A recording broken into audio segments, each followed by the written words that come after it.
पूर्वजों की इच्छा, आशा, महत्वाकांक्षा, क्रोध, बैर, प्रतिशोध, यही सब आने वाली पीढ़ी की धरोहर बनते हैं। माता पिता अपनी संतानों को देना तो चाहते हैं समस्त विश्व का सुख, पर देते हैं अपनी पीड़ाओं की संपत्ति। देना चाहते हैं अमृत, पर साथ ही साथ विष का घड़ा भी भर देते हैं।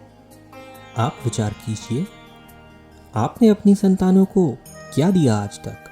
अवश्य प्रेम, ज्ञान, संपत्ति आदि दी है, पर क्या साथ ही साथ उनके मन को मैल से भर देने वाले पूर्वग्रह नहीं दिए? अच्छे बुरे की पूर्व निर्धारित व्याख्याएं नहीं दी?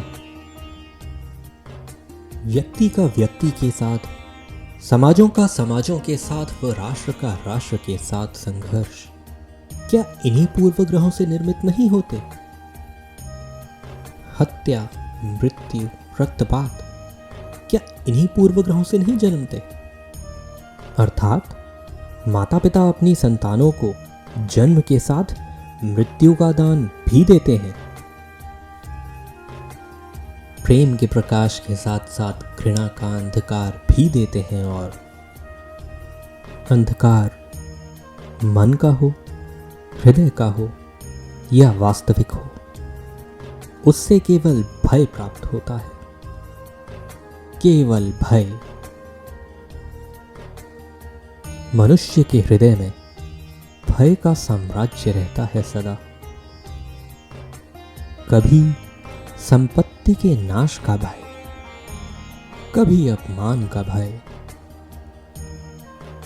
कभी अपनों से छूट जाने का भय। इसीलिए भय का होना सबको स्वाभाविक ही लगता है। क्या कभी विचार किया है, जो स्थिति अथवा वस्तु भय को जन्म देती है, क्या वहीं से वास्तव में दुख आता है?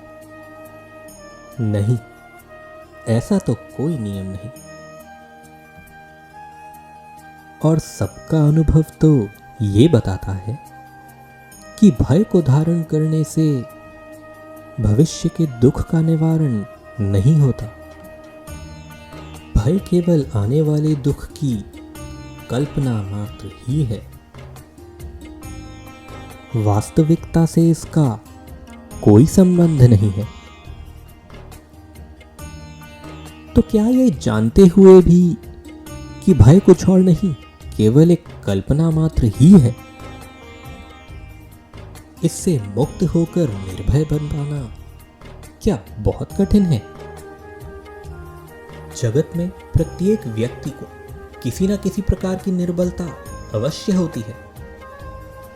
जैसे कोई बहुत तेजी से दौड़ नहीं पाता तो कोई अधिक भार नहीं उठा पाता,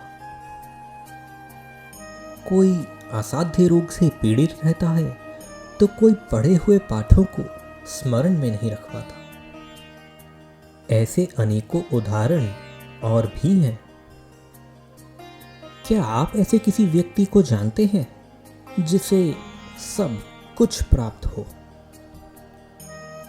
और हम जीवन की उस एक निर्बलता को जीवन का केंद्र मानकर जीते हैं?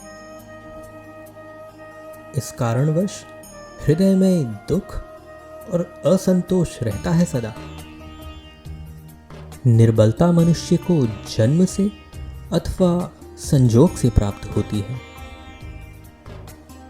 किंतु उस निर्बलता को मनुष्य का मन अपनी मर्यादा बना लेता है।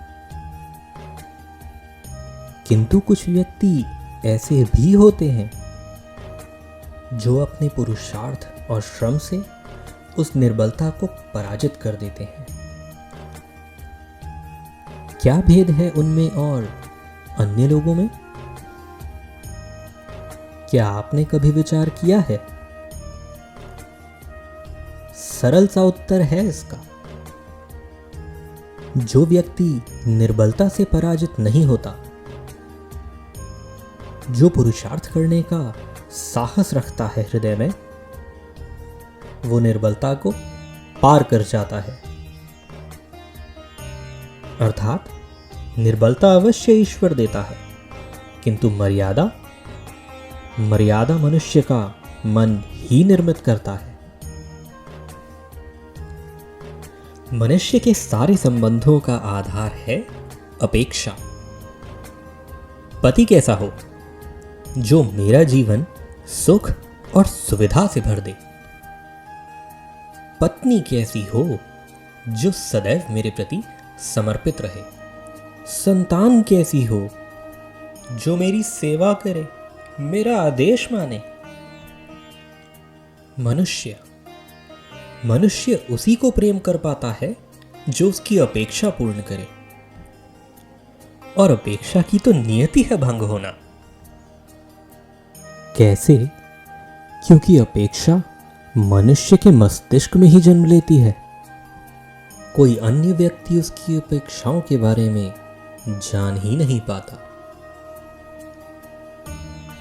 पूर्ण करने की प्रामाणिक इच्छा हो तब भी मनुष्य किसी की अपेक्षाओं को पूर्ण नहीं कर पाता, और वहां से जन्म लेता है संघर्ष। सारे संबंध संघर्ष में परिवर्तित हो जाते हैं। पर मनुष्य अपेक्षा को संबंध का आधार ना बनाए और स्वीकार करे केवल संबंध का आधार, तो क्या यह जीवन स्वयमेव सुख और शांति से नहीं भर जाएगा? जीवन का हर क्षण निर्णय का क्षण होता है। प्रत्येक पग पर दूसरे पग का निर्णय करना ही पड़ता है, और निर्णय अपना प्रभाव छोड़ जाता है। आज किए गए निर्णय भविष्य में सुख अथवा दुख निर्मित करते हैं, ना केवल अपने लिए, अपने परिवार के लिए भी, आने वाली पीढ़ियों के लिए भी। जब कोई दुविधा सामने आती है तो मन व्याकुल हो जाता है, आश्चर्य से भर जाता है। निर्णय लेने का वो क्षण युद्ध बन जाता है, और मन बन जाता है युद्ध भूमि। अधिकतर निर्णय हम दुविधा का उपाय करने के लिए नहीं, केवल मन को शांत करने के लिए लेते हैं। पर क्या कोई दौड़ते हुए भोजन कर सकता है? नहीं। तो क्या युद्ध से जूझता हुआ मन कोई योग्य निर्णय ले पाएगा? वास्तव में जब कोई शांत मन से निर्णय करता है तो अपने लिए सुखद भविष्य बनाता है, किंतु अपने मन को शांत करने के लिए जब कोई निर्णय करता है तो वह व्यक्ति भविष्य में अपने लिए कांटों भरा वृक्ष लगाता है। जुड़िए जीवन के सूत्र से इस चैनल को सब्सक्राइब करके वीडियो को लाइक एवं शेयर करना ना भूलें। मिलते हैं अगले वीडियो में। नमस्कार।